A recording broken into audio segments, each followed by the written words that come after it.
Ya, yang kesatunya karena Mbak Iren udah mengatakan bahwa Dewa Kipas itu udah mempermalukan percaturan Indonesia. Yang kedua, Mbak Iren bilang tidak ada yang jago yang turun dari gunung.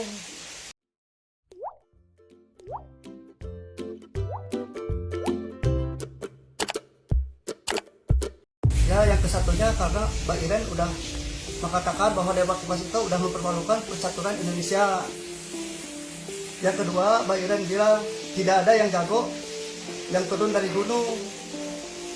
Tiba-tiba jago, ini bukan komik, kata Mbak Iren.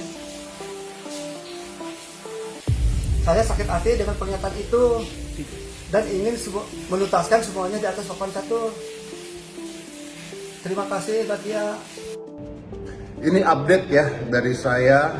Saya sudah berhasil menghubungi Dewa Kipas atau Pak Dadang dan akan melakukan tanding rematch ya dengan Grandmaster Iren. Nah, Pak Dadangnya sudah mengiyakan untuk datang ke podcast kita, bermain catur, bertanding dengan Grandmaster Iren. Pak Dadang sudah mengiyakan ya, dan beliau akan datang di hari Senin ke lokasi saya. Kita akan mencoba untuk menyiarkannya secara live. Saat ini saya sedang menunggu jawaban dari Grandmaster Irennya sendiri. Apakah beliau mau, berani, atau akan datang atau tidak. Tapi Pak Dadangnya atau Dewa Kipasnya sudah mengiyakan untuk datang.